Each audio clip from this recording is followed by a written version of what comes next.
It is based on electromagnetic induction. The animation shows a coil, which can be connected via an electric current meter to a voltage source. After applying a direct voltage to the coil, the electric current first increases fairly quickly, then more slowly, according to the inductance of the coil. Eventually it reaches a level resulting only from the ohmic resistance of the coil. The current creates magnetic fields that flow around every small piece of coil winding. The individual fields superimpose and form the total magnetic field depicted here in blue. If an alternating voltage is applied to the coil, the effective current through the coil is much smaller than when applying direct voltage. The reason for this is the alternating magnetic field, which generates a countervoltage in the coil by self-induction. The countervoltage in turn reduces the current consumption. Pushing an electrically conductive tube through the coil increases the effective current significantly. This is because the alternating magnetic field of the coil induces a current in the tube in circumferential direction, the eddy current. The eddy current in turn generates its own magnetic field, which counteracts the magnetic field of the coil. Consequently, the self-induction is low and the current consumption high. When a defect, for example a crack, comes into the path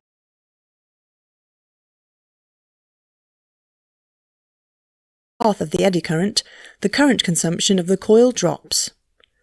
The eddy current has to flow around the defect.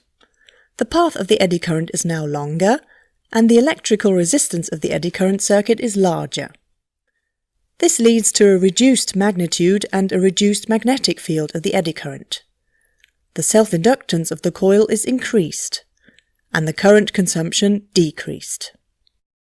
In practice, the alternating current frequencies are not as low as shown here for demonstration. They are much higher, typically in the region of some kilohertz.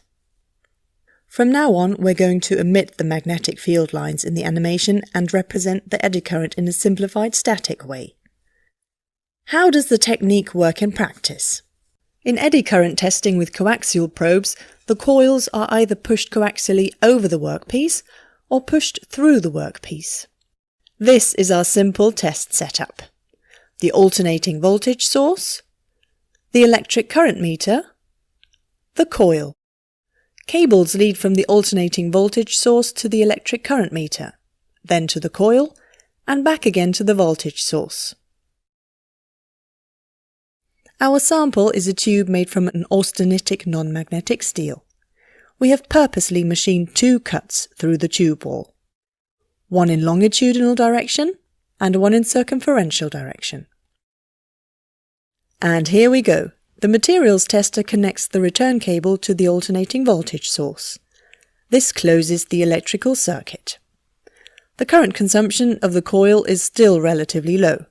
Once the coil is positioned over the intact part of the tube, the magnitude of the current is high.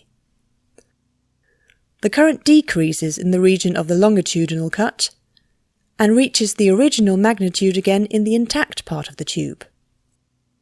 The cut in circumferential direction has apparently no influence on the current. The animation shows the physical background. Low current consumption as long as the coil is still far away from the tube. The reason for this is the undisturbed self-induction. Much higher current in a region where the tube is intact. The reason here is the eddy current, its own magnetic field, and the reduced inductance of the coil. Smaller current consumption at the longitudinal cut, because the path of the eddy current is longer. The eddy current is lower and its magnetic field is smaller here. Full current consumption at the region with the saw cut in circumferential direction, as if there were no cut at all. The flow of the eddy current is almost undisturbed. Obviously, it is not possible to detect crack-like defects that run along the flow lines of the eddy current. Back in the laboratory, we observe the same phenomenon in reverse direction.